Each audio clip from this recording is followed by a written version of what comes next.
So I believe we are live here Sunday 7th of May 2017, in case someone watches this much later, which is kind of weird for a live stream, but this live stream is going to be uploaded as a regular video.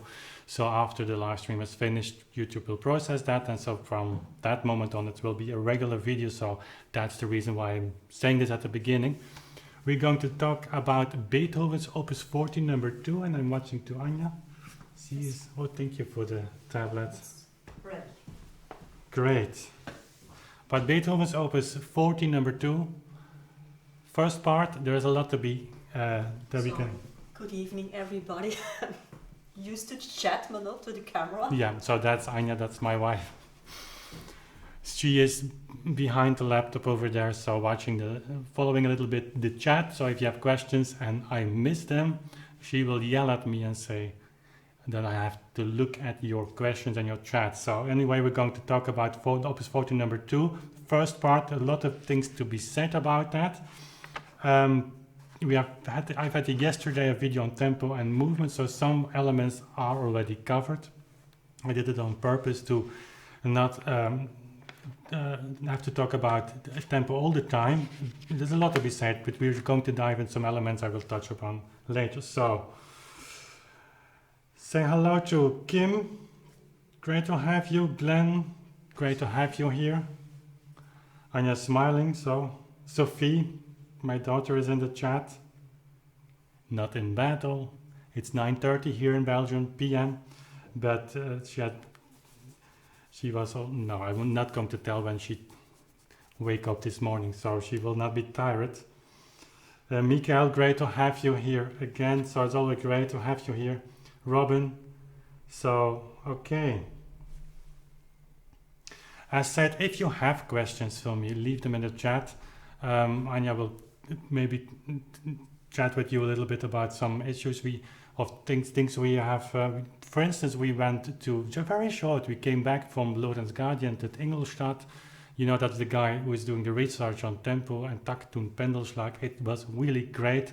We came back with more than 17 videos, and it could have been more, but actually we all became a little bit sick. I had really problems with my throat, so I had difficulties speaking. But anyway, 17 videos with him about topics, and 17, 18 topics listed that we're going to record, I think, with video calls. So it's great. We're going to upgrade that project, but that's not for this video, of course. Marcello, great to have you here from Italy. Can imagine the weather must be nice already in Italy. Carol, great to have you. Tasto Giusto, great name. Yes, okay, great to have you all here. I have to do, before we start, I have to do a small shout out to my patrons, actually, on patreon.com. If you're not familiar with that, that's a website where, in fact, you could support people like me for even $1. And I'm doing this shout out because I'm changing the reward system there a little bit. And basically, I'm so-called charging 3 videos a month to them.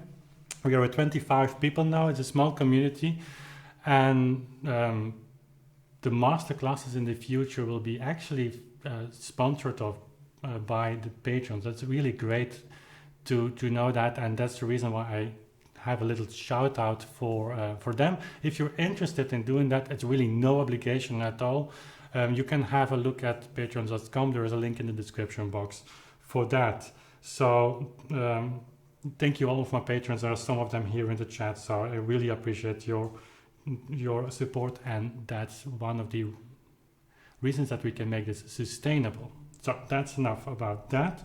Then we're going to dive into Beethoven without further ado. So I put the tablet here, which maybe, if I turn it, then there is more chat. Okay, less whim. That's better. Because it's a little bit distracting me if I see myself with a delay. Again, there's a delay of 1 minute, maybe a little bit more. So if you have questions and you put them in the chat, there might be 1 or 2 minutes before I see them, if I see them at all. You know, if I start talking, I start rambling a lot. Okay, there we go.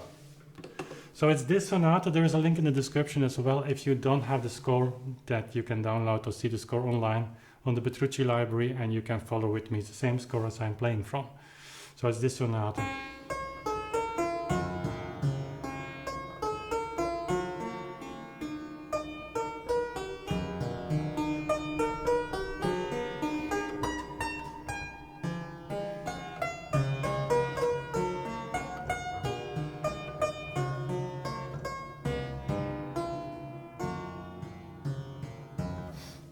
I have to always be very careful, because when I start playing this sonata, I play it completely. So Anya will stop me from doing that, I hope. Playing it completely. She looks up very with raised eyebrows. Okay, so about the tempo I've been talking in that video, very short summary. It's a 2/4 bar structure, and if you have a 2/4 bar structure, from which time you can even go back to CPE Bach, but even to Father Bach. But in that time, in Father Bach's time, you will have also 2/4 structure, when what they are calling actually later as a kind of small alla breve, which is really a 2/4 bar structure where you have the quarter notes accentuated and actually used as quarter notes. That sounds strange, but if you go further and you see that in CPE Bach, but certainly Mozart, Haydn, Beethoven, that period, and also this first generation of Bach students, not only CPE Bach, they are going to use the 2/4 bar structure in a more condensed way, so that you have more emphasis on the 8 notes. And of course that suppresses the tempo, and that's a really often misunderstood element, that the notation really is guiding you to the tempo. So the allegro, all the Italian names that are on top of that is really important, but it's really underneath the importance of the notation. So if you, for instance, have in Haydn last movements a 2/4 presto, that's well within the margins, within the framework of that 2/4 notation. It's like saying you can drive at that. I've used that example before. You can drive at that particular piece of road. You can drive there as fast as you can. But if that's in the middle of the village, that means that 50 kilometers per hour is your maximum speed limit. So even if you have from within the overall parameters of a notation, which is not of course as strictly as 50 kilometers an hour, but it guides you. It's always a matter of feeling and smelling and also experience, I think, and just seeing the things. And we're going to see that Beethoven has used a lot of that 4/8 bar structure, so he guides you in a way. A good notation always does.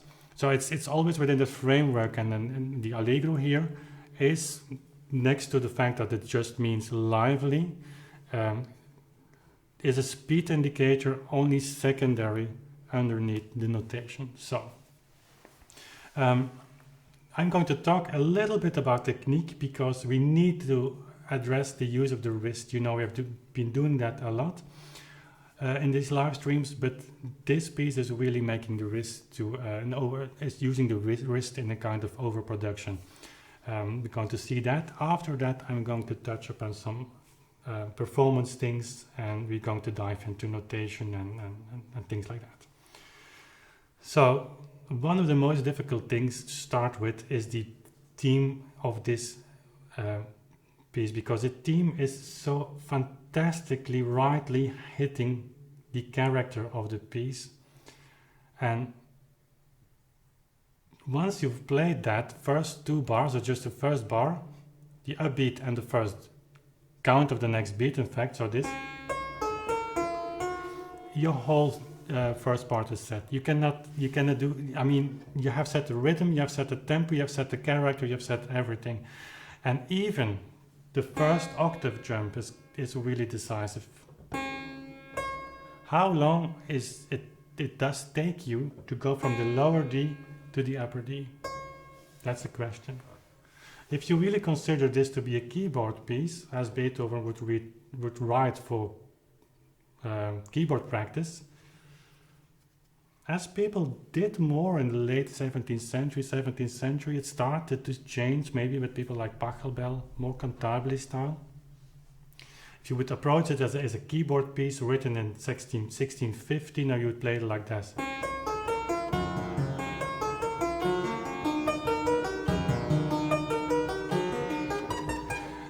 that's of course very silly, but what I'm doing now is just playing the piece in time. So I just play it as if it was a kind of Buxtehude prelude.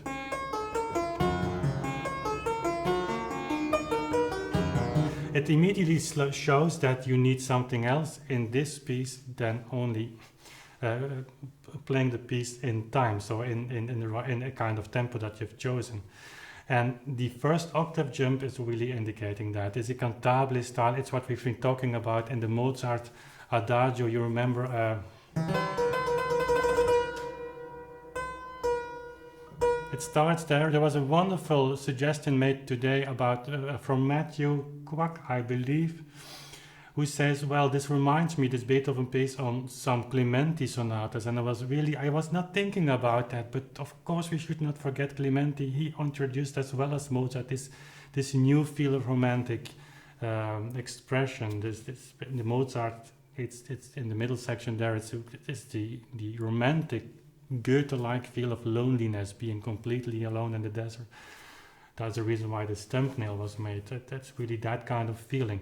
Here you have this, not of course the same character, but the cantabile style. So, and how are we going to implement that? It's with the use of your wrist. Because it's only on a clavichord, but it's also on a piano. Even if you play it on a harpsichord, you will hear the difference. If you start with the lower D, your fifth finger by no means is able to reach the upper D. Yeah, it can reach that, but your hand, if you look on it from above, is really, the thumb of course has gotten all the energy. The right pulse, your arm weight, as much as you want to introduce in the keyboard, it depends. If you play on a pianoforte, it will be a little bit less than on a clavichord. But anyway, you need the support of your arm. But that poor little finger is really have to jump to the highest note. And so your hand has to be transported, has to transport that amount of arm weight that you want to give to that upper note.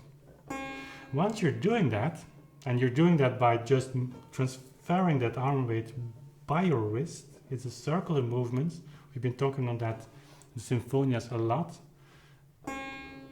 Then you transfer also the arm weight, and by doing that, it's kind of magical trick. In fact, it is not a trick, but it's kind of magic. What happens then? You kind of connect those two notes as if you were a singer or playing the violin, and those instruments or a singer can connect two notes with the kind of tension that we on a keyboard have difficulties with. Clavichord is great on that. The piano is more difficult because you cannot do anything with the tone once you have hit the string. Harpsichord, the same thing. But anyway, so you go from this note. Okay, there you have it. So you connect the two notes, and then you go back with the arm weight to the A sharp, to the. I can feel it actually. If I wait longer than I should, you feel the energy going to. If I don't do that, just stay there. It's small, but the difference is there.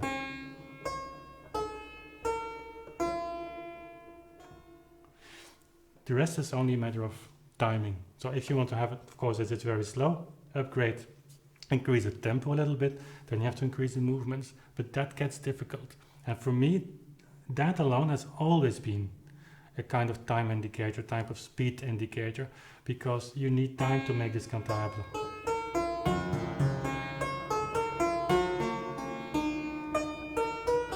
The bigger the jumps, the more time you need. And that's with singing as well. You need to prepare the octave jump. You cannot just like on a keyboard hit the two notes right away. So that's always the case. On a keyboard, you're always imitating something. You're rarely playing the keyboard. Yeah, you did in the 17th century, but it should start to change with people like Pachelbel, certainly J.S. Bach. He started to imitate all kind of cantabile styles. It all started in that period. No surprise that then the clavichord came. So that was kind of extensive talking on the wrist. I just checked the. Did I miss something? Just ask Anya. She was not even listening to me. No real questions. Okay, great. So then we dive into, so the use of the wrist in this piece is really extensive. It's constantly there. If you have the syncope, it's always guiding these notes from the one to another, connecting the one note to another. Okay, so I'll stop talking and rambling about that because the evening would be too short. So let's dive into some performance aspects, and this is great to talk about actually. It starts with the fragment, with the theme of the piece. It ends in a kind of a weird spot. Who is ending now? If you would not consider this to be a 4/8, who would end such a first theme on an 8 note? So there's a new bar, 16 note, F sharp 16 note, and then you have the G ending on the second 8 note of that bar. If you would approach this piece like a 4/8, then it makes a little bit more sense, but even then Beethoven is moving away from a normal accent to accent pattern where you have an accent on the first strong beat. So what are you going to do? Are you going to give the B a strong accent, or are you going to wait for the G?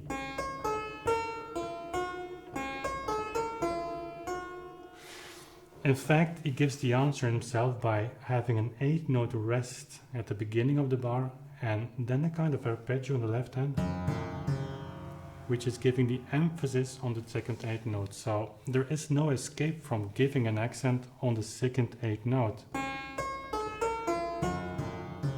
And the difficulty there is you end this fragment, this theme, on the right same moment as the left hand gives an impulse.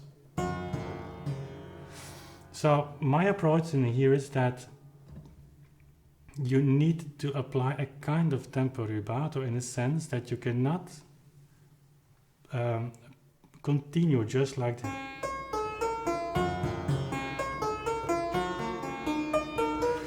It's your choice as a performer whether you apply a lot of that or not a lot of that, but some degree should be there because it needs to be there for understanding.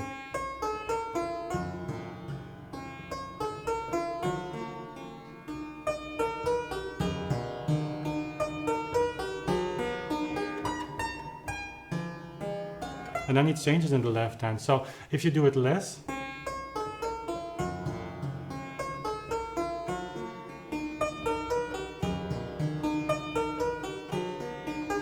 or more,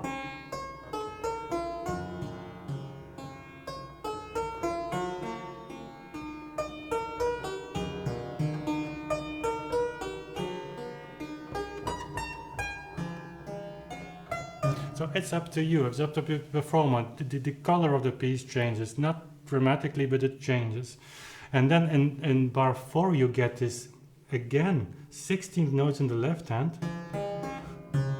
not emphasizing the first beat, which gives in this bar a kind of, and I'm talking a lot about accents here, but it's constantly shifting.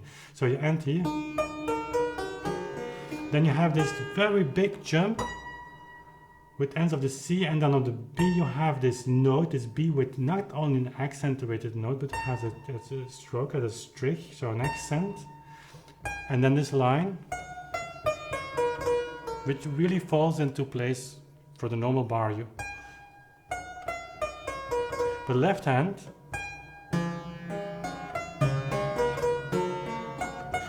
gives a pulse on the second 16 note. You can try to hide that,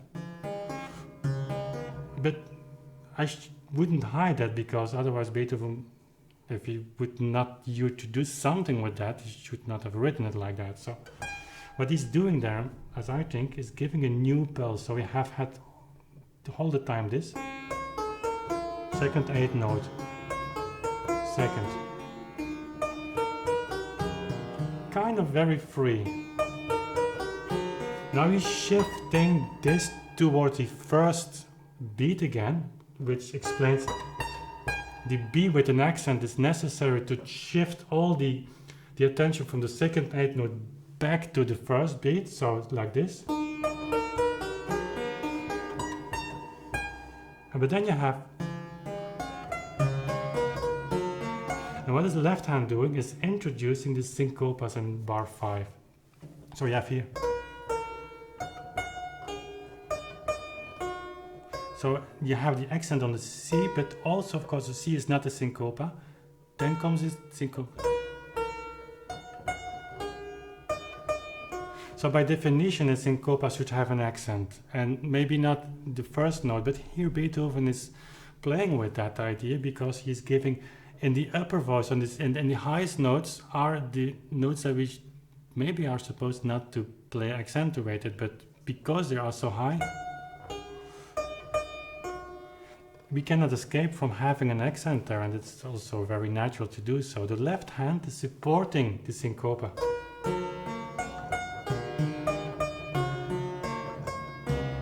And then finally he falls into place.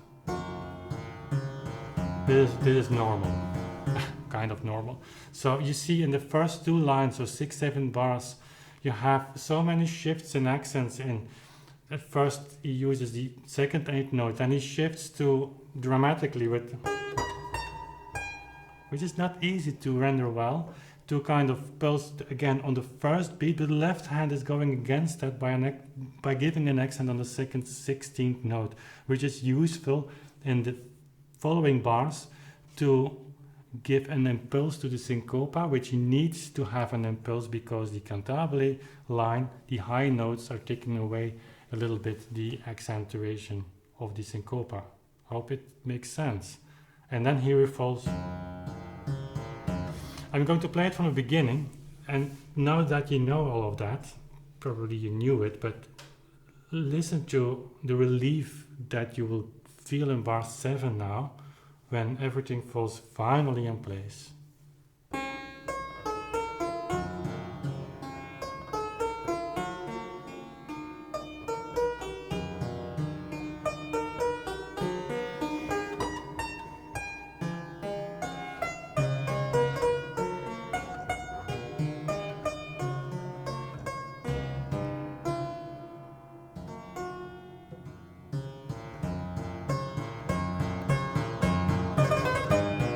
And then you can go a little bit more in a kind of more strictly keeping the time, so as you would play another piece.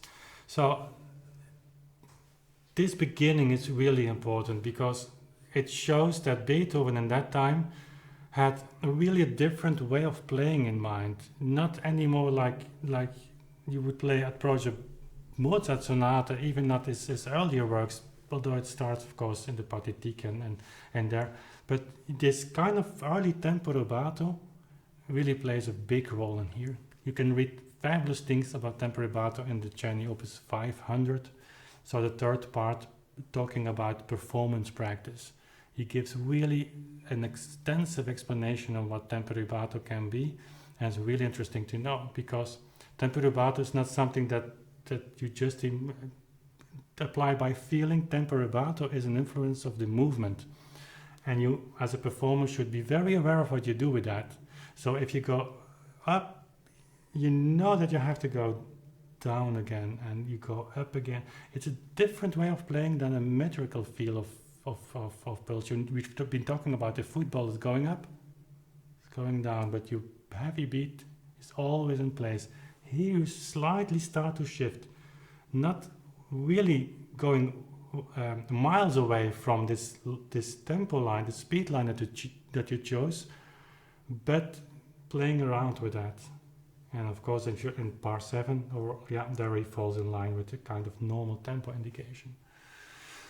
What he's doing there is introducing this kind of storytelling. Also here, 8th note, trill on the 8th note. It's you count in 4. 1, 2, 3. And the left hand is giving the pulse. We're going to see that we can use that to increase the tension a little bit. But very interestingly, also in the left hand, the 3rd note. Remember, we have been accentuating the second 8th note from the beginning, but here you have it again. It's a melody on its own. So you should not treat that bass as a kind of 1760, 70 kind of sonata form. It's a really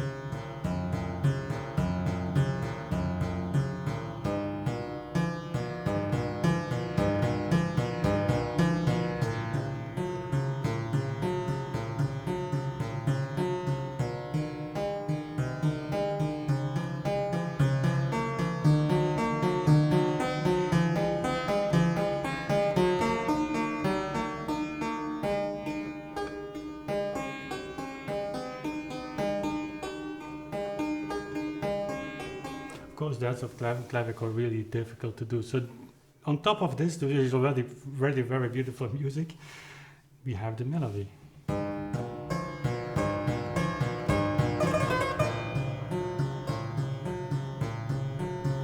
I start again.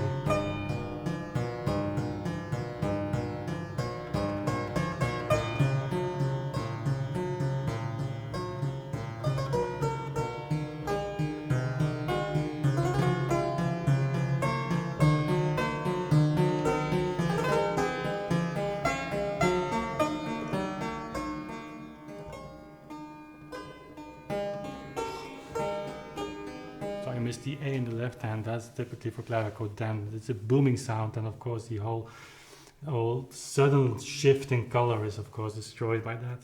So the left hand is kind of a horse that wants to drive, wants to push the right hand, and of course it's crescendo. And it's 1799 this piece, but I believe that in his playing this early rubato, again as Czerny, even way later, it's 1839 when Czerny is describing the rubato tempo, but you can still use that as a kind of reflection how you implement that. But I cannot prove that, of course, but for my feeling, this should have something of that. So the left hand is pushing, the right hand is trying to be very calm, and cantabile doesn't want to go with the left hand, but the left hand is following.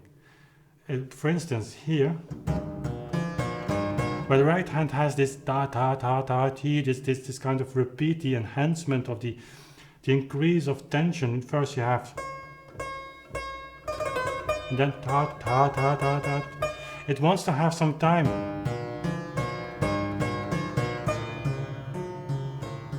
Also for this Vorschlag. So the left hand is waiting patiently for that. It's like a good horse, but it's still feeding the energy to the right hand, and it is inescapable for the right hand that there comes a moment that it follows from here. And as soon as the left hand smells that the right hand is going with her or him, I don't know, left hand, then there is no return anymore until the piano comes.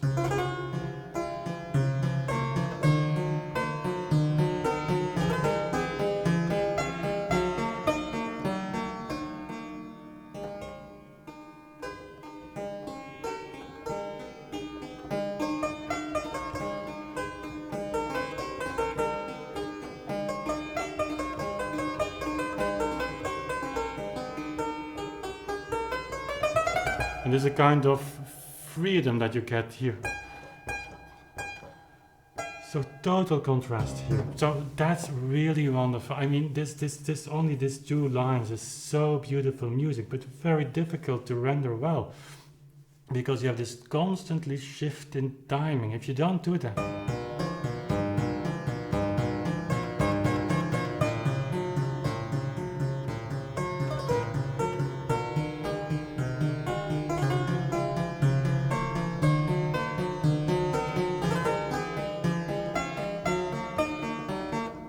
then there is, of course, the music stays the same, but you don't have this urgency, this dialogue between the right hand that wants to just lament on things that it finds necessary to talk about, but the left hand is really wanting something else, and this constant friction, but holding back, giving, in a way that the listener don't feel it as disturbing.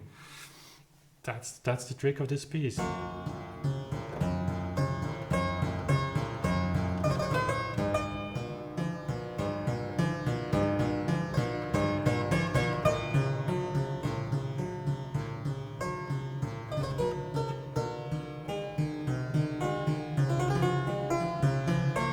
also here, just take it later. That's also kind of rubato.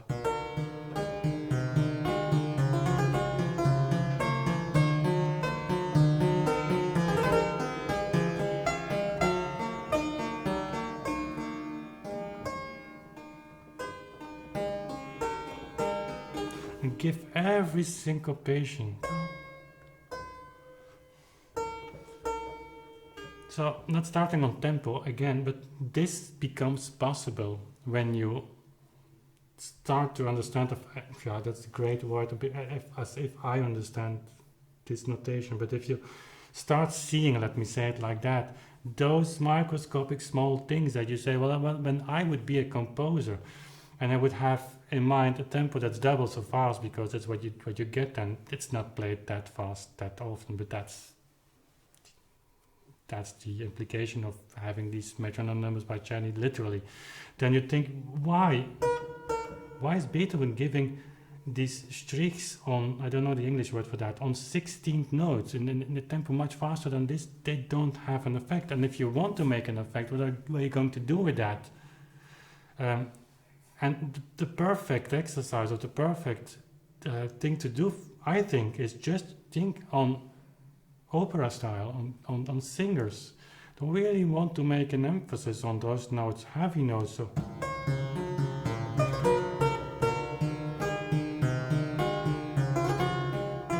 and just by waiting a little bit longer before you give the next note in the right hand, it gives beautiful effects. Sudden shifts in dynamics also, of course. So this is really the music for the pianoforte or the late clavichord, more than for a harpsichord in that time of certainly.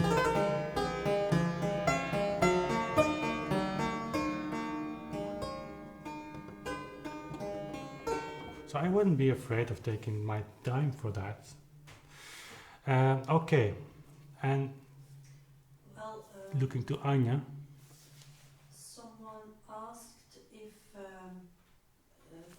for the fingering for piano is the same, Marcello Canali. If the fingering would be the same, Marcello, for the piano as.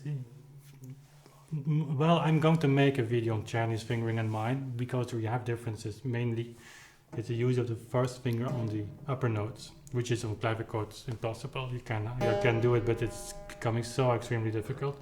So instead of, Czerny would take this chord with 5, 3, and then the first finger on the F sharp. I take it with 5, 4, and 2 on the F sharp, which gives me more freedom. Certainly, if I want to keep the note on the piano, of course, there is nothing against doing this. For the rest, no, that's. I think that's not a major difference. If you're going to play this on piano, also pianoforte, I was playing on Lorenz Guardian's pianoforte. He has a beautiful original Viennese instrument. It's from Linz, 1820, 6 octaves. And then there's of course the question what you do with the pedal. The sustaining pedal, it changes everything. And I'm used, when I was sitting at his piano, of course, I was playing piano. I'm used to play on the RR, so I was using this pedal a lot, which of course I cannot do on the clavichord. But I don't know, that's something we have to research, because maybe it's not done so much, but then it becomes really difficult also to make sound with your fingers, certainly in pieces like this. Because there you have a piano that sounds way too loud suddenly.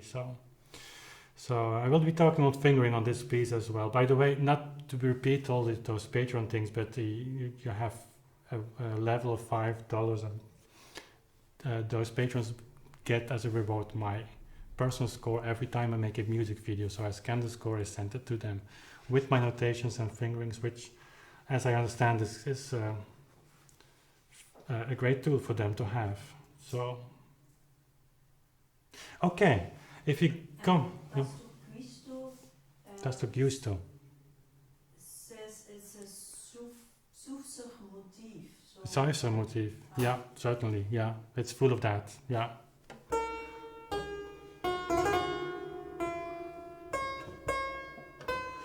the Italian style of opera was, even with Mozart, so important that he applied that. It's the opera.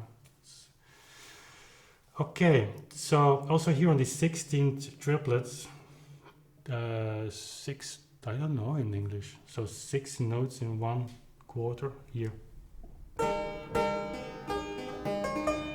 I give an accent on the 4th one. They fall very nicely with the left hand.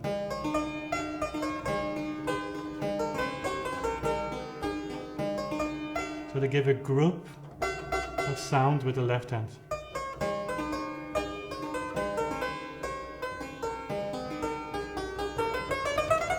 We're going to see in the next video, one of the next, about Schindler, talking about this sonata and the previous one. And I believe that he writes also that Beethoven gave accents on the 4th of those notes. So Beethoven had the same approach basically as I did. So that's great for you to know. Joking, if somebody would take this seriously. No, but sometimes you come across those things that they were human, you know, they had emotions like we. But then you come to this run upwards, and there's a really kind of going upstairs or going to a higher level and freeing everything. So this microscopic shifts of accents and meter and different patterns, this dialogue between left hand, right hand, this tension, this kind of getting out of the way, and we get a new kind of dialogue. And then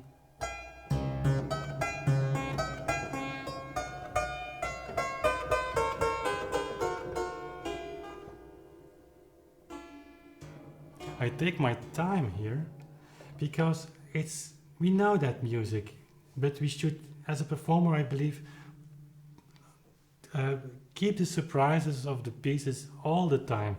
So if you play this as well, yeah, we know that, and we just play it in strict time.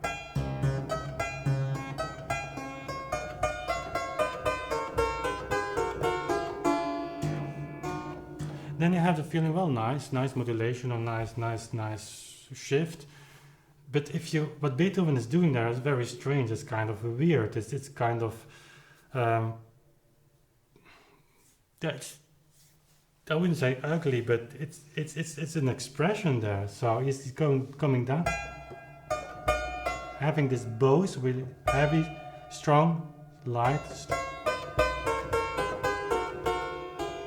So what's coming now? And if you again think from this meter line, so the tempo line, speed line that you chose, and you go a little bit down, and you're aware of that, you can come back. And so there is no risk. There is a risk that you lose the attention from the listener, because if you break the line, it's over. But you have margins, listen. Also here, you're expecting this. Bits faster, ta da ta da ta da ta da ta da ta da. Preparing the jump.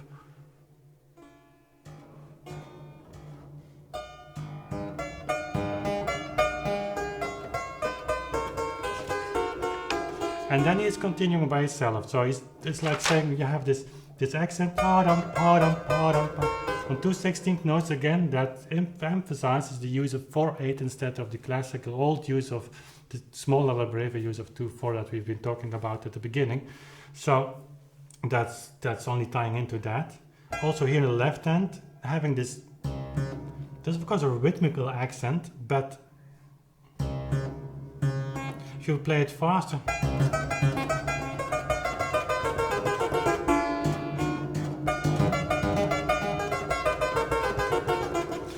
you don't have time to stand still, and then the left hand becomes only a rhythmical pause. But it's a dialogue. Every note in such a sonata has a meaning. It's not only rhythmical, it has something else to tell as well. So the right hand is coming here, and the left hand is starting on the second 16th note, which gives again a kind of counter accent. Because why is Beethoven starting here and then you have ta-da? It's like working against the right hand. And that's the dialogue. That's the nature of the dialogue.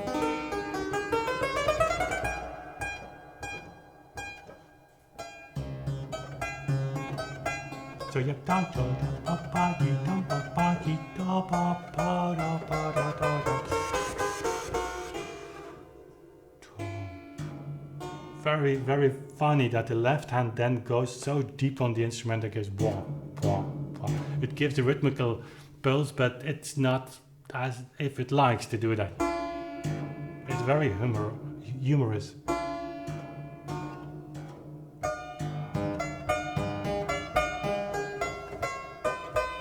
And then they're going to sing together. Again at the left hand.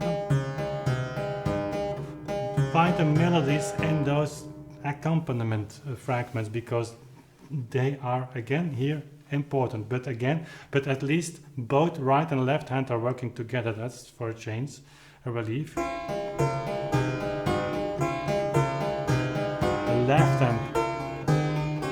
So this dom, pom, pom is so important because it gives a kind of solution that we didn't have for a long time.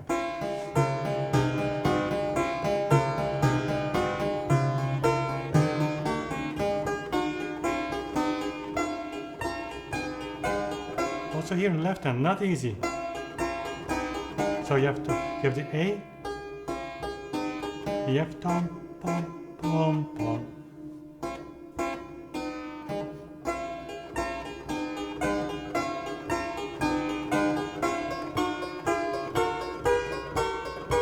Crescendo, don't make decrescendo.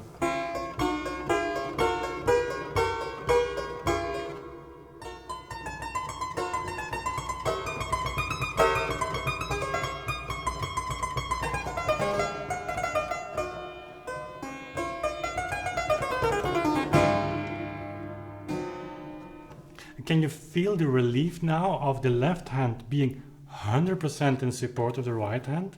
Right hand having 30-second notes for the first time, which is of course an immense increase in tempo.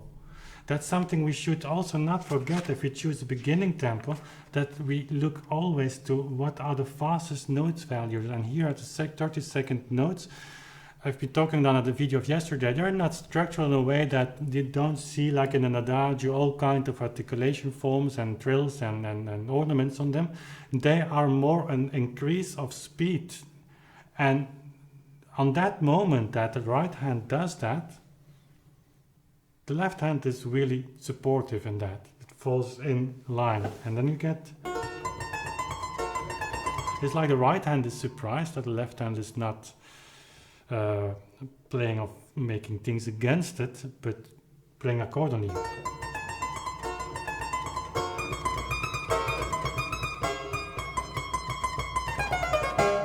Really free now. It's in time. I don't mean by free in time like we had in the beginning. This is really strict in time, but it's a kind of feeling of freedom, I guess, that the right hand, whatever person that, or whatever story that Beethoven is telling there, can fill it in for yourself. That's kind of feeling of freedom there, certainly. So very silently, and then crescendo.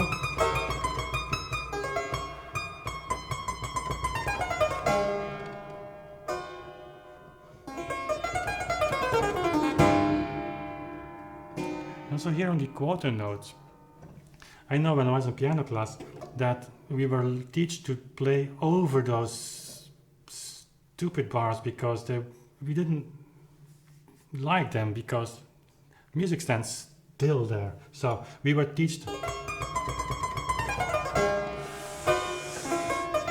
But that's, from as I feel it, against the nature of what Beethoven wants in that time. You have still this magical feel of tempo. Yes, he is going to apply tempo rubato, but he's coming from the old practice. So just by waiting your time, your turn, I would say for the right hand here, it's the contrast between gets bigger.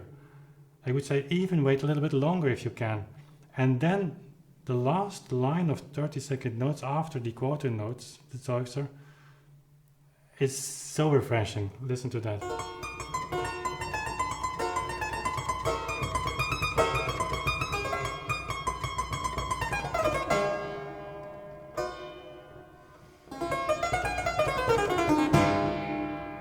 you need the time of the quarter notes just to and then comes a beautiful dialogue between right and left hand, and with syncopations in the middle voice. Very difficult.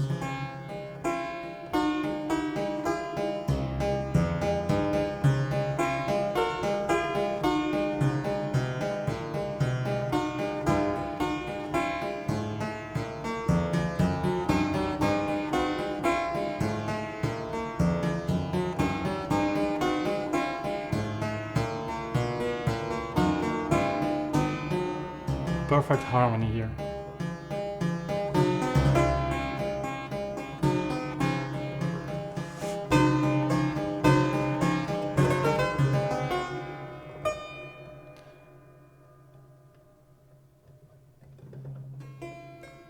Can you imagine that we come to such a closing after what we have gone through from the beginning, with all these shifts and accents and working against and working with and going.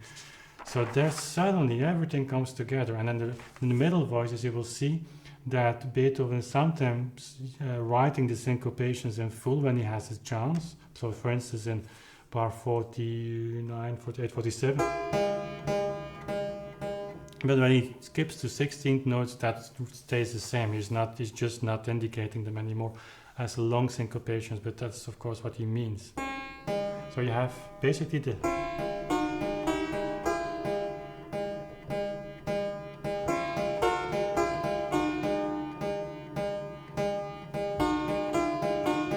and then beautiful how the syncopations go with the left hand. That's so surprising. Also the bass here, the entrance of the bass, I mean, yeah.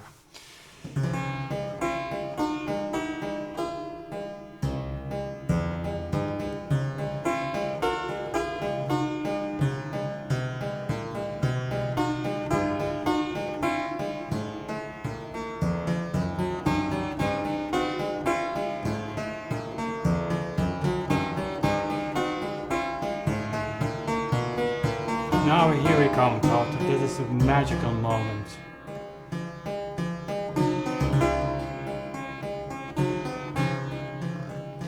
Eighth note.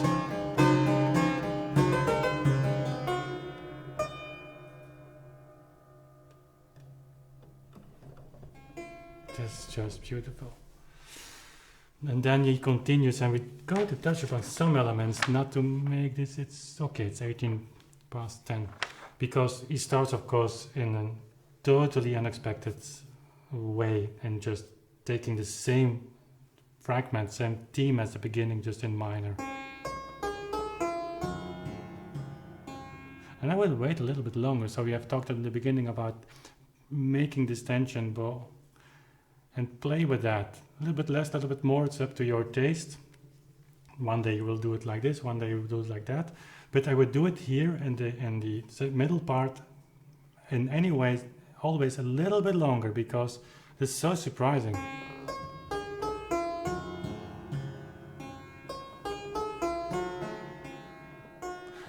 The music is not standing still there, but I would take as much time as you can get. Listen to what freedom you get then.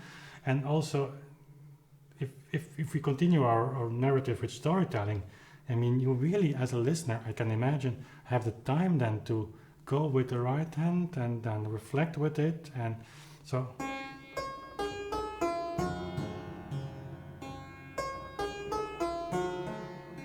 Here, drama.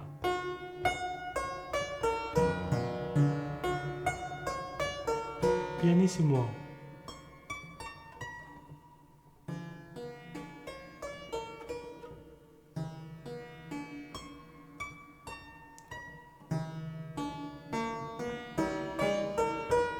Coming back now in tempo.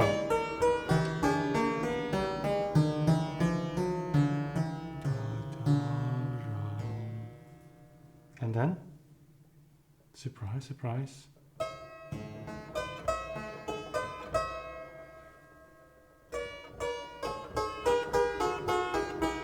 What's the left hand going to do?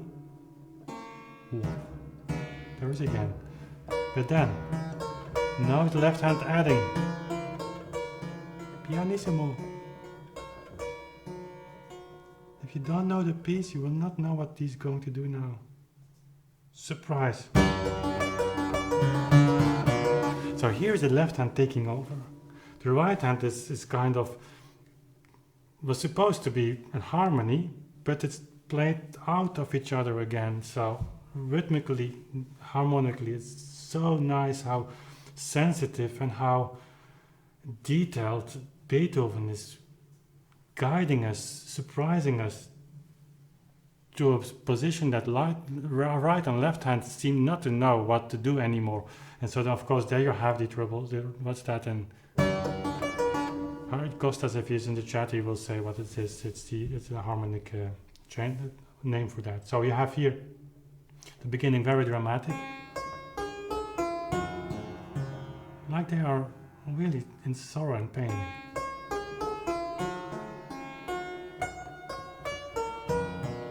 But if you go there and you pull the tempo a little bit, you should be aware of where it came from. So when you have this kind of polyphonic moment here, jumps, cantabile, left, but the tempo is speeding up again. The da da da da da da da.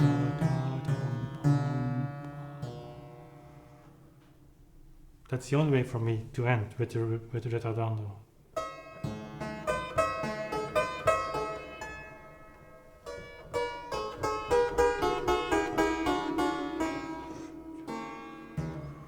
Comes.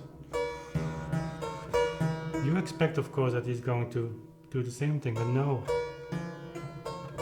Surprise, more surprise. And then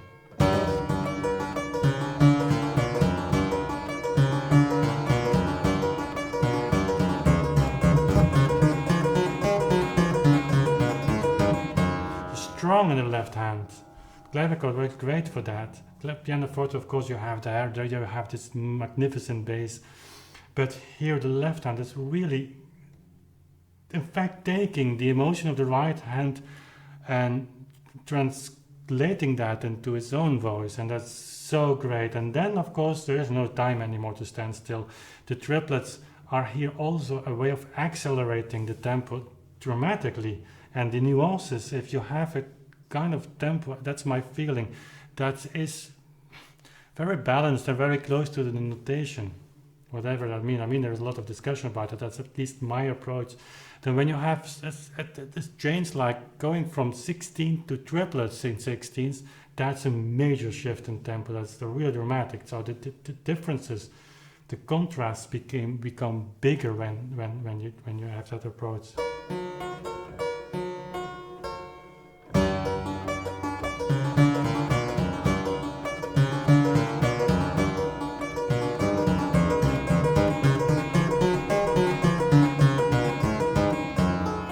A little bit to really emphasize this importantness, its seriousness.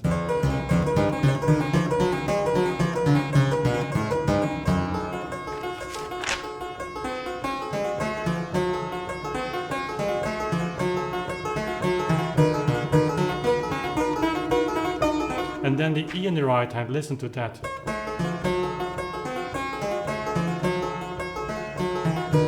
Now.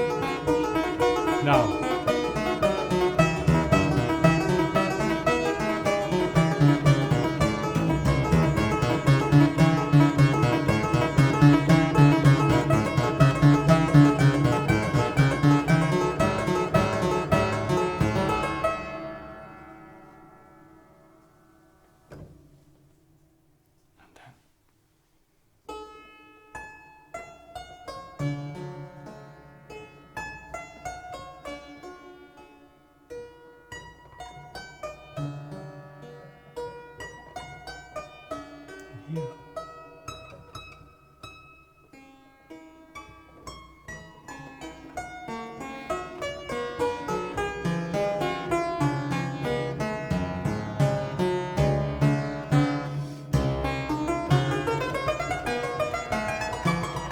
So you see this so dramatical piece. When the right hand hits this E, going to F minor, that's yeah, then you know that you're playing Beethoven.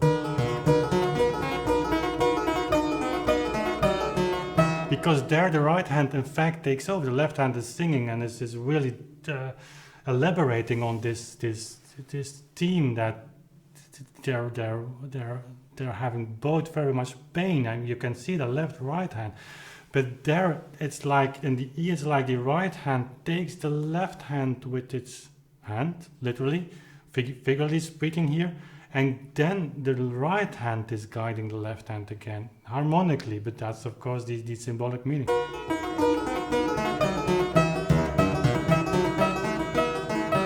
So, sorry, was not.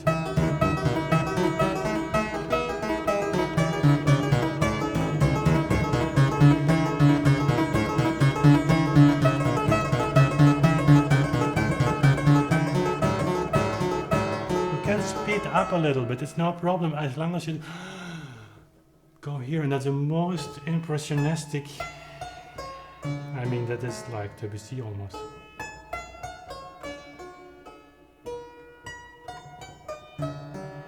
So whenever someone says to you Beethoven is the composer of aggression and of no, he is really not. I mean, that is the most sensitive music you can imagine.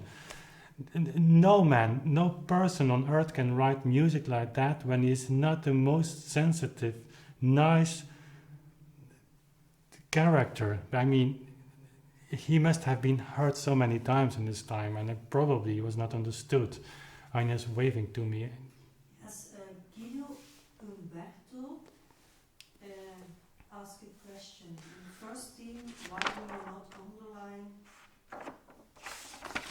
I'm going through the chat now. I think we have said a lot of things. It's about 1 hour now. We can come to an ending of this this mind-blowing piece. This sonata. So then it's taking us with and then you come to the passage before I go to the question of Umberto, to this.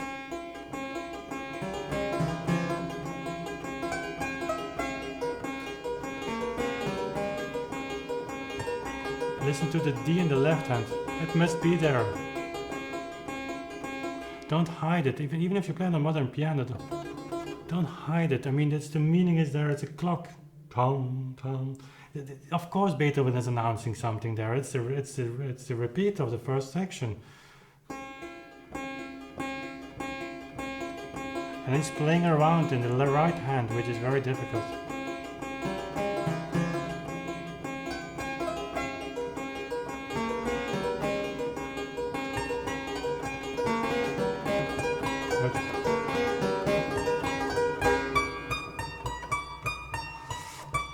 And here you have accents, second 16 note.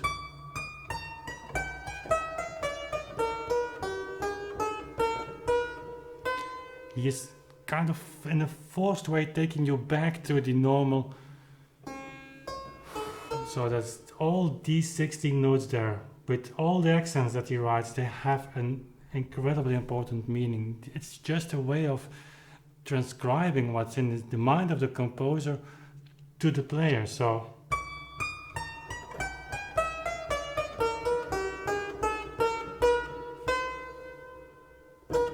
and then that follow the C sharp. Contrast with the repeat. Genius music. So Anya was a question from Guido.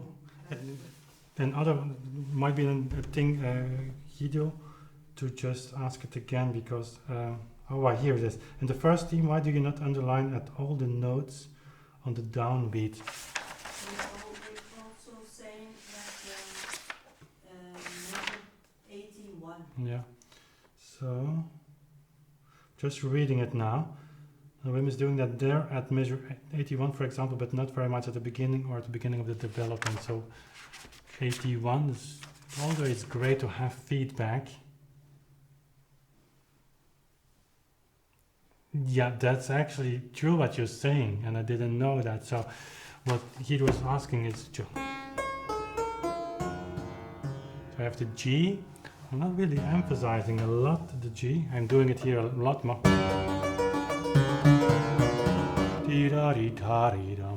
So it's, I guess it's because the right hand is forcing you into kind of a rhythm that is not there at the beginning.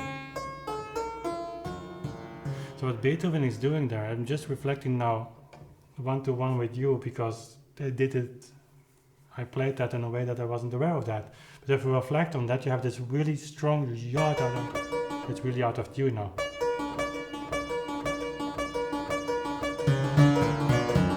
And to give more accents, I take this fragment of this theme away from its cantabile approach. Very poetic. That's the way you could say that the left hand, it's on in all its the right hand, the right voice is much more fine, it's much more refined. The left hand is taking a kind of maybe more men-like approach than, and the right hand is more female. So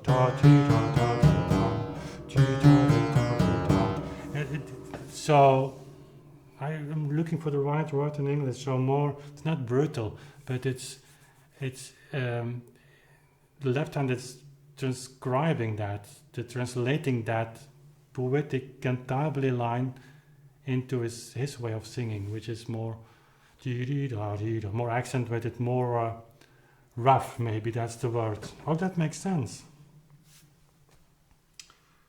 So something about the clavichord and tunes. Yeah, clavichords are always in a different tuning. That's one of the only instruments that didn't have to apply to certain standards. I don't know if they never did, but of course the reason for that is that playing together with the clavichord is really restricted to singing. You can have flute traverse, is really great with the clavichord, and it's even used for trio playing with the cello. But frankly, I haven't tried. You certainly need a cello then that was able to restrict a little bit, because otherwise you won't hear the clavichord anymore. Okay. So I did John in the chat. Great to have you. Also great to read your contributions on YouTube. Same for Martin, Brian. It's great that we start to know each other so well. Andy is here. And Carol was asking for Costas and the scores, so we explained that they are coming. Yeah. More assertive. Yeah, that's yeah, in the left hand. But that's an emotional way of explaining. So again, talking on bar 81, it's like you have a ballerina and you have a peasant. I mean, they don't walk in the same way. And the ballerina is giving this beautiful movements to that theme, and the peasant is really walking a little bit more like he walks. I mean, that's his voice. And of course, adding the drama at that moment, I guess, I think it's a nice contrast. Like, I'm going to keep that, probably. Yeah, Martin, chamber music, yes, I would like to do that as well. But the piano would be great, of course. Let's develop step by step. Also with Costas, we have some fabulous project. I mean, I think that could be a wonderful project with the 6 easy sonatas. I have to be very restricted to him because easy is for him a very relative word. But anyway, we're going to try to make it to a package to reach out to piano teachers worldwide and actually have a Facebook group for them. So if they play the music with their students, they can share their performances to each other worldwide, having access to Costas.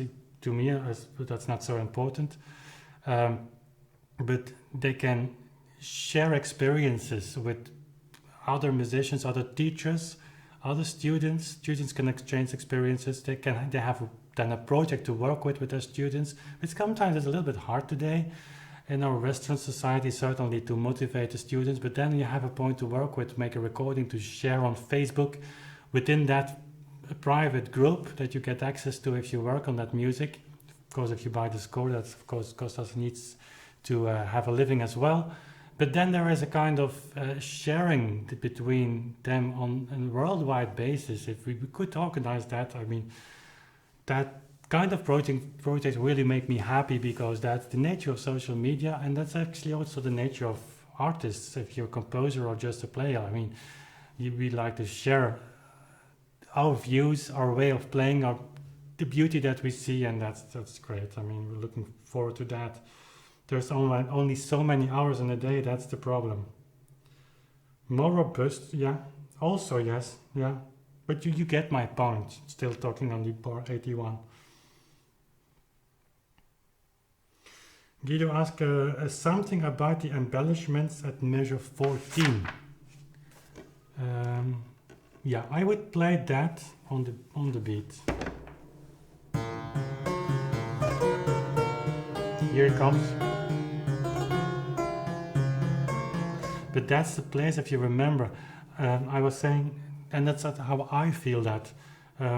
If you play it on the beat, the left hand, you get a little bit of friction with the left hand, because it's driving you in 16th, so you have to continue, and you have almost only so much time on the first 8 note to give that ornament and the 8th note. So I wouldn't mind if the F sharp would be taking a little bit later. It's really difficult though, that you get this kind of Mozart-like rubato feel. We've been talking on that. Mozart right hand played, it's in a letter he describes that, played in a different meter than in his left hand. It was very steady, and people were wondering that he was able to do that. But that was the 18th century kind of tempo rubato. It's different from changing the time as we were doing at the beginning of this piece. So if you do that there, you get something like this.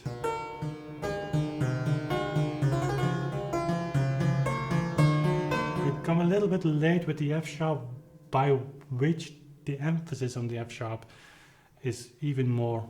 So I wouldn't play it, I think, before the beat. Although here there is a footnote, the turn is to be played in the preceding measure. It's possible, but it doesn't add to the cantabile style.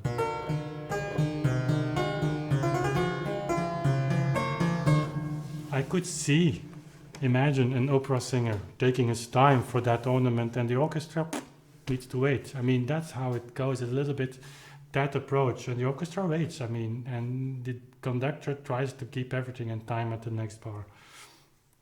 I would do it like that. Hope that helps. Okay. Oh, Otto, yeah, I was talking about the future project, so it's not finished yet. So probably, if things go well, we have so much work now with the partitas, putting them out. I mean, I'm editing them. There's a project with Lorenz, and then Kostas has to finish first his 6 sonatas. He's working like crazy on them, and then probably September will be the month in which we are going to present that. So then, together with the availability of the scores, will be also the Facebook group. We're thinking on how to do that. So that's coming up, but not for now. So just talking about that since Kostas' work was mentioned. So great that you show some interest. I hope that this project resonates with people all over this planet. Not for me, but for Kostas, because he really deserves way more attention. I mean, he should be able, I think, to live full time from his writings. But that'll come with a little bit patience. Okay. Who is talking about ABBA? Martin? Great. I love ABBA. I think I have all their vinyl discs here.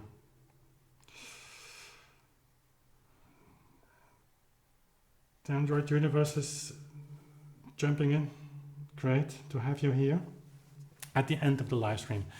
I think I'm going to wrap this up. We've been talking 70 minutes, and I believe my voice is suffering. It's not really recovered yet.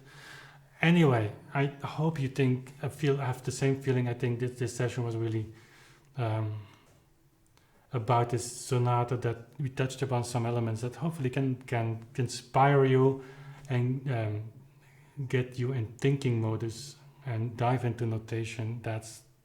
If that would have happened this evening, I'm really happy with that. Don't hesitate to leave comments in the chat. Anja will give it to me. And we're copying the chat. This video will go through a processing time and then go up online on YouTube. So if you missed the beginning, don't worry. My tablet is doing all kind of weird things now. So don't worry, there will be a video on this tomorrow morning or even within a few hours. So thank you for watching. As always, thank you for subscribing. If you're not, probably you are if you're watching this live stream, but I really appreciate that, to grow this community. And we see each other next time. For the next live stream will be on Thursday, same time, 9:30 p.m. recording this piece for release on YouTube later. Thanks again and see you later. Bye.